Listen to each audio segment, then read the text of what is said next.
Hi, welcome to Prashanti food and blogs. ఇవాళ recipe వచ్చేసరికి చేపల పులుసు అండ్ చేపల కర్రీ.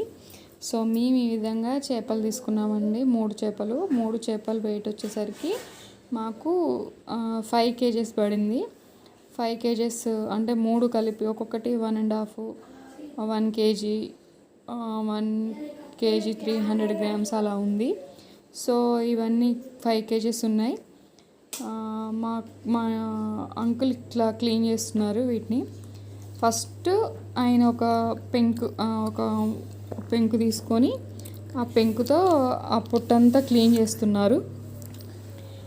ఆ పొట్టును కూడా ఎలా క్లీన్ చేస్తున్నారో చూపిస్తున్నారు చూడండి. ఫస్ట్ టైం అంటే ఎవరికైనా రాకపోతే, నాకైతే రాదండి, అలా క్లీన్ చేస్తున్నారు చూడండి ఎలా తొలగిస్తున్నారో.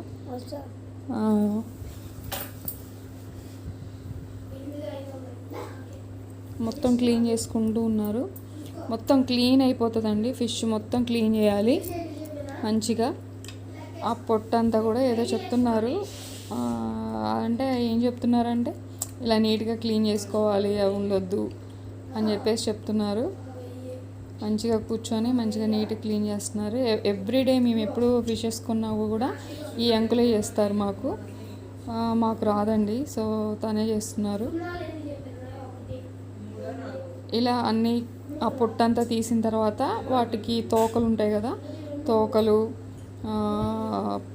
ఈకలు అంటే పక్కన రెక్కలు ఉంటాయి కదా, ఆ రెక్కలు కూడా క్లీన్ చేసుకోవాలి. చూడండి అది బ్రతికే ఉంది, లైవ్ కొట్టుకుంటుంది చూడండి.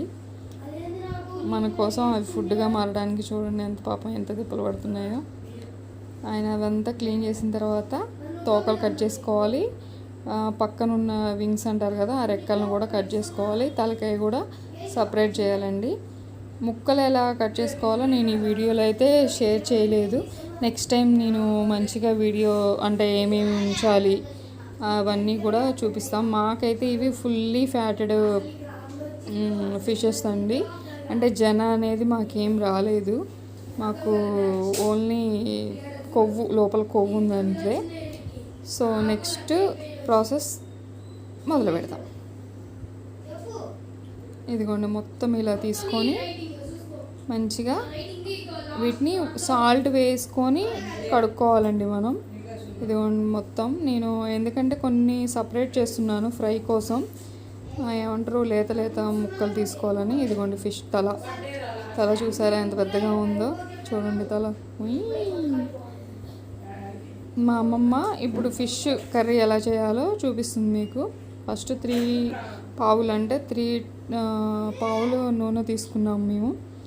నూనె తీసుకొని మొత్తం ఆ ముక్కల్ని ఫస్ట్ సాల్ట్ వేసుకొని మంచిగా కడుక్కోవాలండి, శుభ్రంగా కడుక్కొని. ఇలా ఒక గిన్నెలో మనం ఏ గిన్నె అయితే పెట్టుకుంటున్నామో ఆ గిన్నెలోకి మనం ముక్కలు తీసుకొని ఆయిల్ తీసుకొని ఒక గుప్పెడు అల్లం పేస్ట్ అయితే తీసుకున్నాకు చూడండి. గుప్పెడు అంటే ఒక పిరికెడు అల్లం పేస్ట్, ఒక 1/2 టీ స్పూను పసుపు తీసుకున్నాము. నెక్స్ట్ కారం అండి. కారం మీ ఇష్టం, ఎక్కువ స్పైసీ తినేవాళ్ళు అయితే 2 స్పూన్లు వేసుకోవచ్చు, తక్కువ తినేవాళ్ళు అయితే తక్కువ తీసుకోవచ్చు, మీ ఇష్టం అండి. అది మీరు ఎలా టేస్ట్కి తగ్గట్టు తీసుకోండి. సాల్ట్ కూడా 2 స్పూన్లు తీసుకున్నానండి. ఎందుకు అంటే మనం చింతపులుసు వేస్తాం కదా, సో సాల్ట్ మనకి సరిపోతుంది సాల్ట్ అనేది, ప్రాబ్లం ఏమి ఉండదు. ఇంకోండి ఇక్కడ నేను చింతపండు గుజ్జు తీసుకుంటున్నాను. మాకు ఇంట్లో స్టోర్ చేసుకొని పెట్టుకుంటాము. మీకు అది నచ్చకపోతే అప్పటికప్పుడు చింతపండు నానబెట్టి ఆ గుజ్జునైనా ఆ రసాన్నైనా తీసుకోవచ్చు.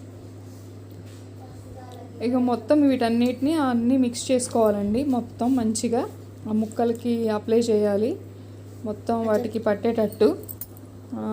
చూడండి ఎలా కలుపుతుందో మా అమ్మమ్మ. మంచిగా కలపాలి, కలిపితేనే అది మంచిగా వాటికి ఆయిల్ పెట్టాం కాబట్టి మనం ఏ ముక్కకైతే పెట్టామో ఆ ముక్కకి. ఇప్పుడు కొంచెం కాస్త మెంతిపిండి ఎంత తీసుకున్నామంటే మనం అక్కడ నీసు వాసన అనేది రాకుండా ఉండడానికి. సో మొత్తం మంచిగా అన్నీ సర్దుతుంది, ముక్క అనేది చెదరకుండా అన్నీ మంచిగా పెడుతుంది. మేము ఈ ముక్కలకైతే 1.5 లీటర్ వాటర్ తీసుకున్నాము. ఏం చూడండి మొత్తం ముక్క మునగాలి, మొత్తం మునిగేంత వరకు మంచిగా పెట్టుకోవాలండి. సో చూడండి కొంచెం మసాలా కూడా తీసుకున్నాం మేము, ధనియాల పౌడర్ కూడా. చూడండి. మళ్ళీ తర్వాత మనం వేస్తే అది కలవదండి, ముక్క చెదిరిపోతుంది. ముందుగానే వేసుకొని మంచిగా పెట్టుకుంటే మంచిది. ఇలా ముందుగానే పెట్టుకుంటే మొత్తం అలా స్ప్రెడ్ చేసి ముక్కలన్నీ కలుపుకోవాలి.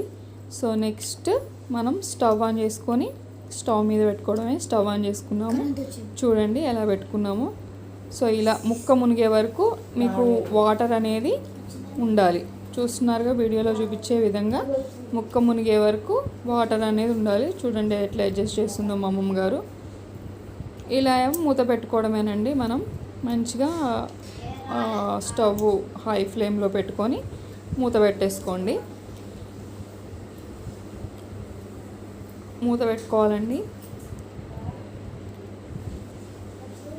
మీకు హాఫ్ అన్ అవర్ పడుతుందండి. హాఫ్ అన్ అవర్ అయిన తర్వాత ఇదిగోండి ఇలా రెసిపీ అయిపోయింది. మనకి చేపల పులుసు, వేడి వేడి చేపల కూర రెడీ.